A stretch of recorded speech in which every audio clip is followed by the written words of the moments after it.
감히 주인마님이 천한 머슴 앞에 무릎을 꿇다니요. 그날 밤 정승댁 별채에서는 조선 800년 역사상 가장 금기시되는 일이 벌어지고 있었습니다. 아들을 낳지 못해 쫓겨날 위기에 처한 정승마님 서씨 부인. 그녀가 마지막으로 선택한 것은 벙어리 머슴에게 은자 100냥을 주는 비밀스러운 거래였습니다. 하지만 이 거래는 상상도 못할 파국으로 치달았지요. 이놈, 감히 주인마님을 농락했느냐? 벙어리였던 머슴이 처음으로 입을 열었고 혈육시험이 시작되었습니다. 과연 그 아이는 누구의 자식이었을까요? 이 이야기는 정조시대 한양 북촌 정승댁에서 벌어진 충격적인 사건입니다. 지금부터 그 진실을 밝혀드리겠습니다. 옛날 옛적 정조 15년 한양 북촌에는 정승 이판서 댁이 우뚝 솟아 있었습니다. 조선의 법도에 따르면 양반가에서 아들이 없다는 것은 곧 가문의 단절을 의미했습니다. 이판서 댁에는 본처 서씨 부인이 15년 동안 딸만 셋을 낳았습니다. 서씨 부인은 날마다 시어머니의 눈총을 받으며 근심 속에 하루하루를 보내고 있었지요. 집안의 모든 사람이 그녀를 원망하는 듯했고 서씨 부인은 점점 초라해져만 갔습니다. 서씨 부인은 명문가 출신으로 어려서부터 현숙하다는 칭찬을 들으며 자랐습니다. 스물의 정승 이판서와 혼인하여 처음에는 금슬이 매우 좋았지요. 하지만 아들을 낳지 못하면서 모든 것이 변하기 시작했습니다. 시어머니의 매서운 질책, 남편의 차가운 냉대, 측실들의 은근한 비웃음, 서씨 부인은 날이 갈수록 자신의 존재 가치가 오직 아들 하나에 달려있음을 깨달았습니다. 밤마다 눈물로 베개를 적시며 하늘에 빌었지만 소용이 없었지요. 서씨 부인의 얼굴에는 근심이 가득했고 한때 아름답던 그녀는 이제 초라하게만 보였습니다. 최근 들어온 측실 최 씨는 젊고 영리한 여인이었습니다. 그녀는 노골적으로 서씨 부인을 무시했고 이판서는 점차 최 씨의 처소로만 발걸음을 옮겼지요. 시어머니는 날마다 서씨 부인을 불러 꾸짖었습니다. 아들 하나 못 낳는 며느리가 무슨 본처냐? 친정 오라버니마저도 편지를 보내왔습니다. 동생이 정승댁에서 쫓겨나면 우리 집안도 망신이다. 사방에서 압박이 쏟아졌습니다. 유일한 위안은 세 딸뿐이었으나 딸들조차 어미의 처지를 안타까워하며 눈물을 흘렸습니다. 서씨 부인은 점점 벼랑 끝으로 내몰리고 있었습니다. 어느 가을날 오후 서씨 부인은 답답한 마음에 후원을 거닐고 있었습니다. 그때 한 머슴이 장작을 나르고 있는 것이 눈에 들어왔지요. 바로 벙어리 머슴 석쇠였습니다. 석쇠는 말을 하지 못했지만 일을 성실히 해냈고 특히 그의 눈빛은 맑고 깊었습니다. 다른 하인들이 그를 무시하며 놀려댈 때도 석쇠는 묵묵히 자신의 일만 했지요. 서씨 부인은 문득 생각했습니다. 저 사람은 말을 못해도 모든 것을 알고 있을 것 같구나. 그날 밤 하늘에 붉은 달이 떠올랐고 서씨 부인의 마음속에는 이상한 예감이 스며들었습니다. 며칠 뒤 시어머니가 서씨 부인을 안채로 불러들였습니다. 방 안에는 이판서와 측실 최 씨도 함께 있었지요. 시어머니가 차가운 목소리로 말했습니다. 며느리, 올해 안에 아들을 낳지 못하면 별당으로 물러나거라. 본처 자리는 최 씨에게 주겠다. 청천벽력 같은 선언이었습니다. 서씨 부인은 그 자리에서 무릎이 꺾였지요. 시어마마님, 제발. 하지만 시어머니는 고개를 돌려버렸고 이판서 역시 묵인했습니다. 서씨 부인의 세 딸이 울며 매달렸지만 아무도 귀 기울이지 않았습니다. 서씨 부인에게 남은 시간은 단 6달 뿐이었습니다. 그날 밤 서씨 부인은 처음으로 금기를 생각하기 시작했지요. 서씨 부인은 그날 밤부터 잠을 이루지 못했습니다. 6달, 그 짧은 시간 안에 아들을 낳는다는 것은 불가능에 가까웠지요. 서씨 부인은 수소문 끝에 몰래 무당을 불렀습니다. 하지만 구술해도 소용이 없었습니다. 약방을 찾아다니며 온갖 약재를 구했지만 희망이 보이지 않았지요. 날이 갈수록 서씨 부인은 초조해졌습니다. 그러던 어느 날 신이 많은 늙은 유모가 조심스럽게 입을 열었습니다. 만일 제가 아는 어느 과부는 남편 죽은 뒤에 아들을 낳았답니다. 누구도 모르게 말이지요. 서씨 부인의 손이 떨렸습니다. 유모의 말뜻을 알아챈 것이지요. 이것은 금기였습니다. 하지만 다른 선택지가 보이지 않았습니다. 서씨 부인은 밤마다 창밖을 바라보며 깊은 고민에 빠졌습니다. 유모의 말을 듣고 난 뒤 서씨 부인은 머슴들을 관찰하기 시작했습니다. 조건은 명확했지요. 첫째, 입이 가벼워서는 안 되었습니다. 둘째, 건강해야 했습니다. 셋째, 절대 비밀이 새어나가서는 안 되었지요. 서씨 부인은 며칠 동안 후원을 거닐며 하인들을 지켜보았습니다. 그러던 중 그녀의 눈에 석쇠가 다시 들어왔습니다. 벙어리, 말을 할 수 없다는 것은 완벽한 비밀 보장이었지요. 게다가 석쇠의 체격은 건장했고 인상 또한 단정했습니다.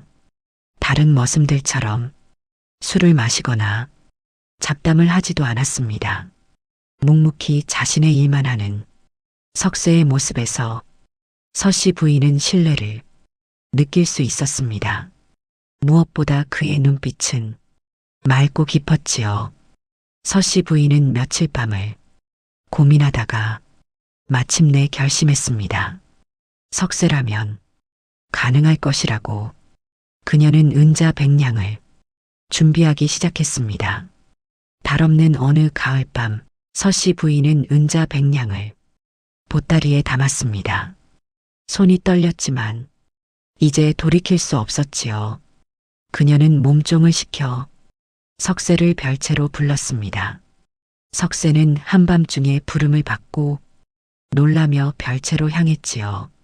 촛불 하나만 켜진 작은 방에 서씨 부인이 혼자 앉아 있었습니다. 석쇠는 급히 무릎을 꿇으며 고개를 숙였습니다. 서씨 부인은 떨리는 손으로 보따리를 내밀었지요. 석쇠야, 이 안에 은자 100냥이 있다. 그대가 한 가지 일을 해준다면 이 돈은 모두 그대 것이다. 석쇠는 천천히 고개를 들어 마님을 바라보았습니다. 그의 맑은 눈빛에는 이미 모든 것을 이해했다는 빛이 서려 있었지요. 서씨 부인과 석쇠의 눈이 마주쳤습니다. 하지만 석쇠는 천천히 고개를 저었습니다. 석쇠가 고개를 저으며 거절하자 서씨 부인은 당황했습니다. 석쇠야, 이 돈이 부족하다면 더 줄 수도 있다. 은자 200냥, 아니 300냥도 가능하다. 하지만 석쇠는 계속해서 고개를 저었습니다. 그의 눈빛에는 단호한 거절이 담겨 있었지요. 서씨 부인은 점점 절망에 빠져들었습니다. 제발, 제발이다. 나를 살려다오. 그녀의 목소리는 떨리기 시작했습니다. 이 집에서 쫓겨나면 나는 죽을 수밖에 없소. 세 딸아이들은 어미 잃은 자식이 되고 친정 식구들은 평생 고개를 들지 못할 것이요. 그 순간 서씨 부인은 그만 무릎을 꿇고 말았습니다. 양반 마님이 천한 머슴 앞에 무릎을 꿇다니. 석세는 깊이 충격받았습니다. 그는 황급히 마님을 일으키려 했지만 서씨 부인은 고개를 들지 않았지요. 석세야, 그대만이 나를 살릴 수 있소. 눈물이 떨어졌습니다. 석세는 긴 침묵 끝에 천천히 마님을 일으켜 세우고 깊은 한숨을 쉬었습니다. 그리고 천천히 고개를 끄덕였습니다. 그날 밤 두 사람 사이에 말없는 합의가 이루어졌습니다. 석세는 말을 할 수 없었지만 그의 눈빛은 온화하고 따뜻했지요. 서씨 부인은 처음으로 누군가가 자신을 진심으로 대하는 듯한 느낌을 받았습니다. 남편 이판서는 일찍이 그녀를 도구처럼 여겼고 시어머니는 끊임없이 질책만 했지요. 하지만 이 말없는 머슴은 달랐습니다. 석세는 서씨 부인을 일으켜 세우며 조심스럽게 그녀의 눈물을 닦아주었습니다. 그 손길은 부드럽고 따뜻했지요. 달빛이 창문을 통해 방 안으로 스며들었고 촛불이 흔들렸습니다. 서씨 부인의 손이 떨렸지만 석세는 그녀의 손을 꽉 잡아주었습니다. 두 사람은 신분의 벽을 넘어 그 밤을 함께 했지요. 말은 없었지만 눈빛으로 서로를 이해했습니다. 새벽이 오기 전 석세는 조용히 방을 나섰습니다. 서씨 부인은 홀로 창밖을 바라보며 복잡한 감정에 휩싸였습니다. 죄책감과 동시에 이상한 평온함이 찾아왔지요. 그날 이후 서씨 부인은 매달 금은밤마다 석세를 불렀습니다.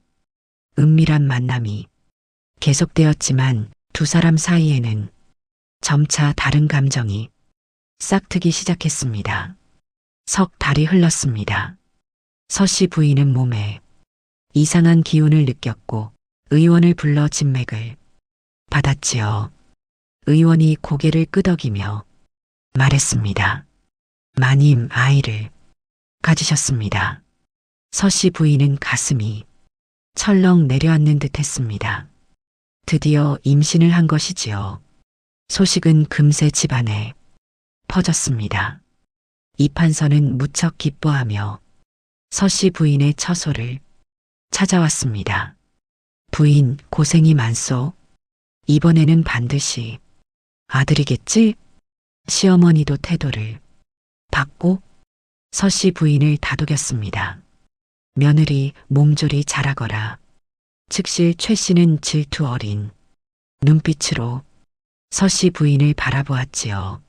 모든 것이 계획대로 되어가는 듯 보였습니다. 하지만 서씨 부인의 마음은 편치 않았습니다. 그녀는 후원에서 일하는 석세를 볼 때마다 가슴이 두근거렸지요. 이것은 단순한 거래가 아니었습니다. 석세는 여전히 말없이 일을 했지만 가끔씩 서씨 부인과 눈이 마주칠 때면 그의 눈빛은 따뜻했습니다. 서씨 부인은 깨달았습니다. 자신이 석세에게서 남편에게서도 받지 못한 진심을 느끼고 있다는 것을. 이것은 계획에 없던 일이었지요. 서씨 부인은 밤마다 혼자 창밖을 바라보며 복잡한 감정에 휩싸였습니다. 어느 봄날 서씨 부인은 석세가 머무는 행랑채에 필요한 옷가지를 전해주려 했습니다. 석세가 밖에서 일하는 사이 서씨 부인은 그의 방에 들어섰지요. 허름한 방이었지만 깨끗이 정돈되어 있었습니다. 그때 낡은 보따리 하나가 눈에 들어왔습니다. 서씨 부인은 무심코 보따리를 열었다가 깜짝 놀랐지요. 안에는 족자 하나가 말려 있었습니다. 펼쳐보니 명문 양반가의 족보가 그려져 있었습니다. 남인 가문 중 영남의 명문가였지요. 서씨 부인은 손이 떨렸습니다. 석세가 양반이었다니 그때 뒤에서 기척이 났습니다. 석세가 돌아온 것이었지요. 서씨 부인은 황급히 족자를 내려놓았습니다. 석세는 마님이 족자를 본 것을 알고 깊은 한숨을 쉬었습니다. 그리고 처음으로 붓을 들어 종이에 글을 썼습니다. 소희는 영모 사건에 연루되어 멸문당한 가문의 막내 아들입니다. 어려서 유모 손에 이끌려 도망쳐 살아남았지요. 혀를 자르지는 않았으나 스스로 말하지 않기로 결심했습니다. 서씨 부인은 그 글을 읽으며 눈물이 흘렀습니다. 석세는 천한 머슴이 아니었습니다. 그는 양반이었고 비극적 과거를 짊어진 고귀한 영혼이었지요. 서씨 부인은 석세의 진실을 알고 나서 그를 더욱 존중하게 되었습니다. 석세는 단순한 머슴이 아니었지요. 그는 몰락한 양반이었고 비극을 견디며 살아온 사람이었습니다. 서씨 부인은 밤마다 석세를 만날 때마다 그와 깊은 대화를 나누었습니다. 비록 석세는 말을 하지 않았지만 붓으로 글을 써서 마음을 전했지요. 두 사람은 시를 주고받았고 세상사를 이야기했습니다. 서씨 부인은 깨달았습니다.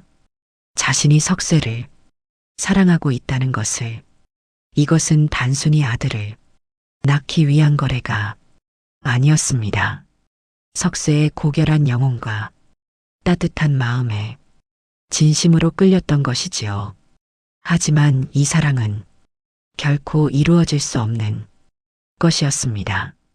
서씨 부인은 정승의 부인이고 석세는 머슴의 신분이었으니까요.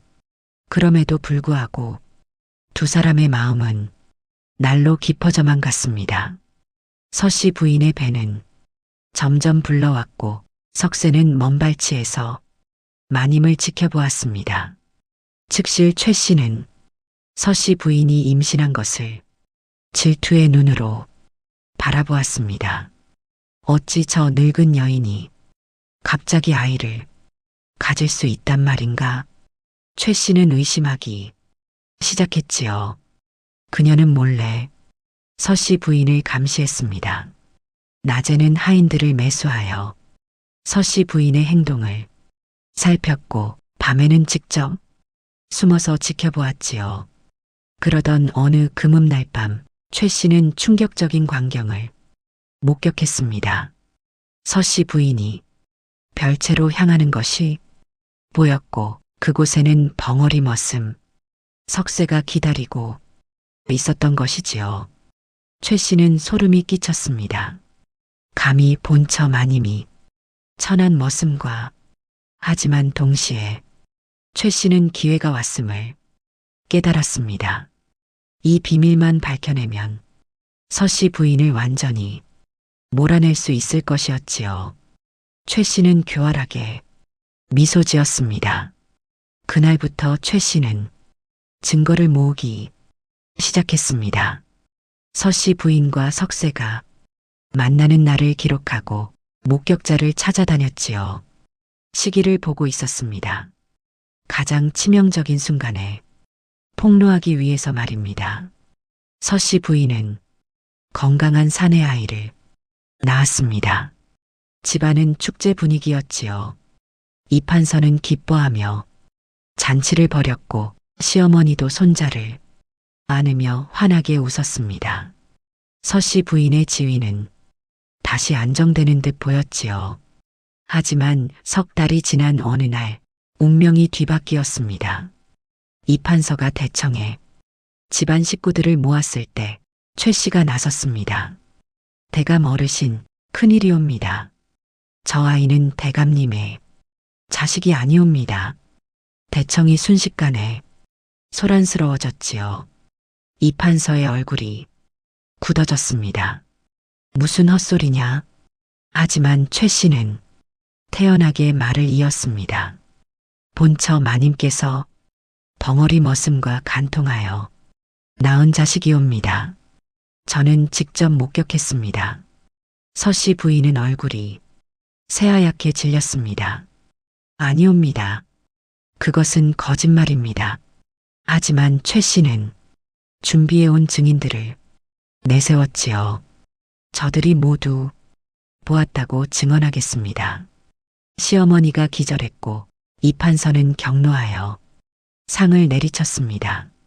이것이 사실이냐? 서씨 부인은 부인했지만 최 씨의 증거들은 치밀했습니다. 만나는 날짜, 시간까지 기록되어 있었지요. 이 판서는 석쇠를 끌어오라 명했습니다.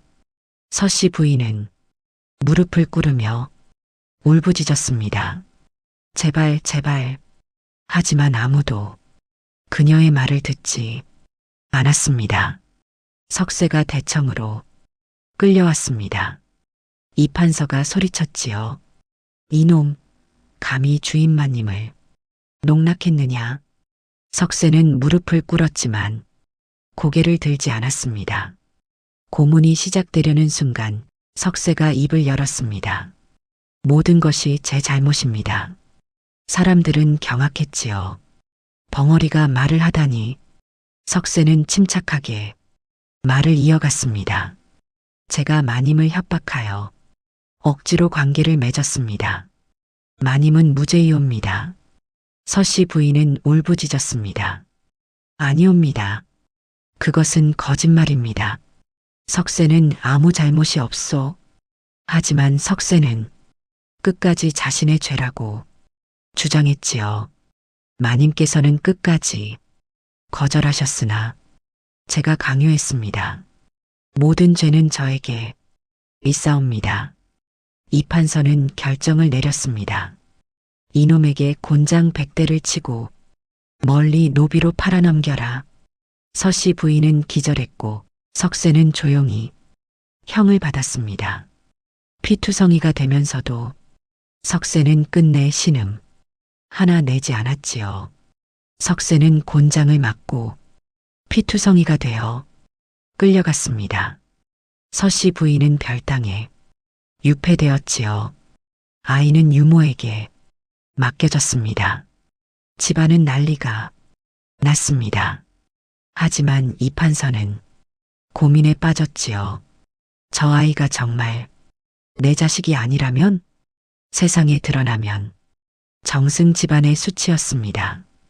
그때 시어머니가 정신을 차리고 말했습니다. 대감, 그 아이의 혈육을 확인하는 방법이 있지 않습니까? 옛 풍습에 따라 뼈를 깎아 피를 섞어보는 시험이 제한되었지요. 만약 친자라면 피가 섞이고 아니라면 섞이지 않는다는 것이었습니다. 이 판서는 고개를 끄덕였습니다.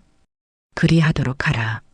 며칠 뒤 집안 어른들과 의원이 모인 가운데 시험이 진행되었습니다. 서씨 부인은 별당에서 끌려와 무릎을 꿇었지요. 아이는 유모 품에 안겨 있었습니다. 의원이 조심스럽게 이 판서의 손가락 끝에서 피를 내었습니다. 그리고 아이의 손가락 끝에서도 피를 내었지요. 두 방울의 피를 물그릇에 떨어뜨렸습니다. 모든 사람이 숨을 죽이고 지켜보았습니다. 서씨 부인은 눈을 감고 하늘에 빌었지요. 제발, 제발. 시간이 천천히 흘렀습니다. 놀랍게도 두 방울의 피가 천천히 섞이기 시작했습니다. 사람들이 술렁였습니다. 이 판서는 당황했지요. 어찌된 일이냐? 의원이 고개를 가로저었습니다.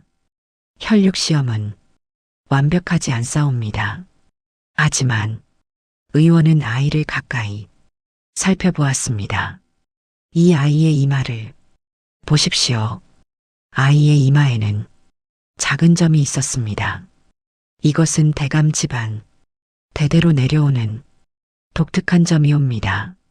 시어머니가 다가와 아이를 살폈지요. 맞습니다. 이것은 우리 집안의 징표입니다. 그 순간 늙은 하인 하나가 앞으로 나섰습니다. 소인이 한 가지 사실을 말씀드리겠습니다. 늙은 하인이 떨리는 목소리로 말했습니다. 소인은 30년 전 이 집에 들어온 늙은이옵니다. 그때 영모 사건이 있었지요. 사람들이 귀를 기울였습니다. 저 석세라는 머슴이 어머니를 소인이 알았습니다. 그분은 이판서 어르신의 먼 친척이셨습니다. 이판서가 놀라 벌떡 일어났지요. 무슨 소리냐? 늙은 하인이 계속 말했습니다.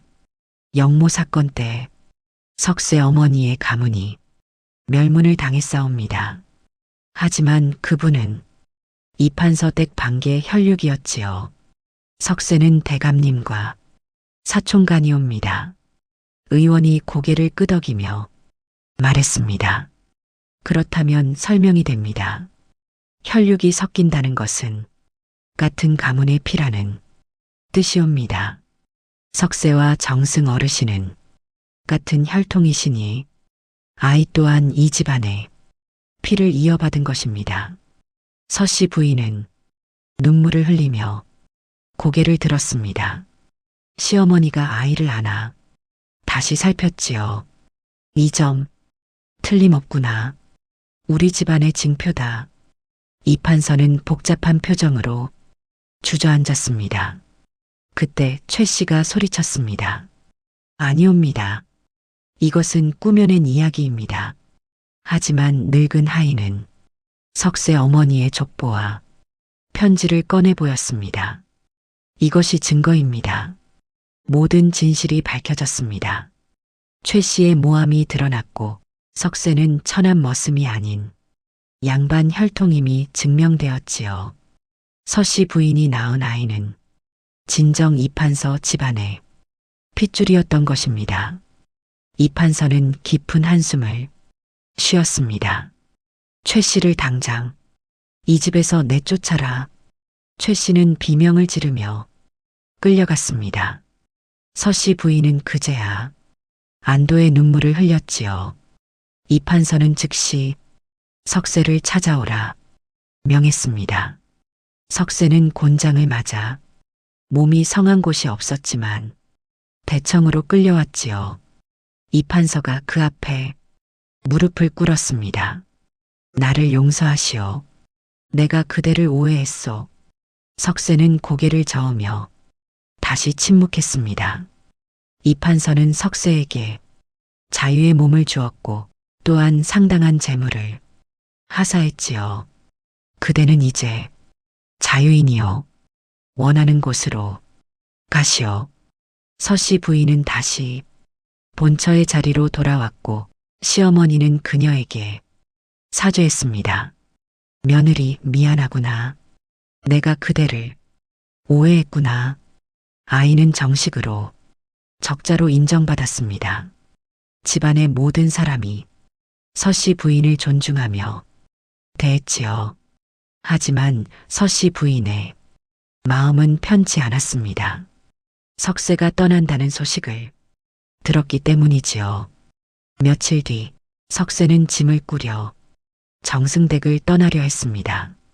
서씨 부인은 몰래 후원에서 그를 기다렸습니다. 두 사람은 마지막으로 눈을 마주쳤지요. 말은 없었지만 그들의 눈빛에는 깊은 감사와 사랑이 담겨 있었습니다. 석세는 조용히 고개를 숙여 인사했고 서씨 부인도 깊이 절을 올렸습니다. 고맙습니다.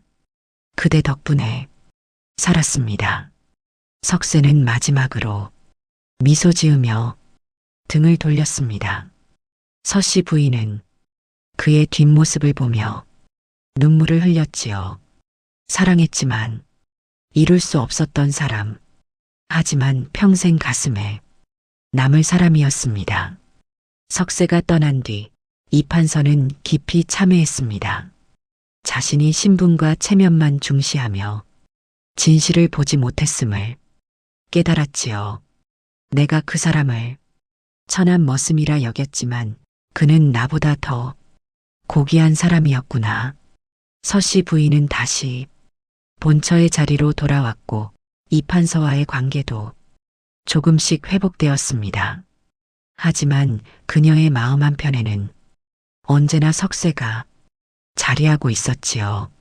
아이는 건강하게 자라났습니다. 이름은 석원이라 지었는데 석쇠를 잊지 않기 위함이었습니다. 석원은 자라면서 아버지 이판서보다 어머니 서씨 부인을 더 따랐습니다. 그는 총명하고 의로운 아이로 성장했지요. 세월이 흘러 석원이 10살이 되던 해 한 선비가 정승댁을 찾아왔습니다. 바로 석쇠였습니다. 그는 떠난 뒤 항문을 닦아 과거에 급제했던 것이지요. 이판서는 그를 반갑게 맞이했습니다. 자네를 다시 보게 되니 참으로 기쁘네. 석쇠는 조용히 미소 지으며 석원을 바라보았습니다. 아이는 건강하게 자라 있었지요. 서씨 부인과 석쇠는 멀리서 눈인사만 나누었습니다. 그것으로 충분했습니다. 석쇠는 하루를 머물다가 다시 떠났지만 그의 방문은 모든 이에게 큰 깨달음을 주었습니다. 진정한 귀함은 신분이 아니라 그 사람의 마음가짐과 행동에 있다는 것, 그리고 사랑과 희생은 때로 말없이도 전해진다는 것을 말이지요. 다음 영상을 빠르게 만나보시려면 좋아요와 구독을 눌러주세요. 그럼 더 재미있는 영상으로 찾아뵙겠습니다. 모두 행복한 하루 보내세요.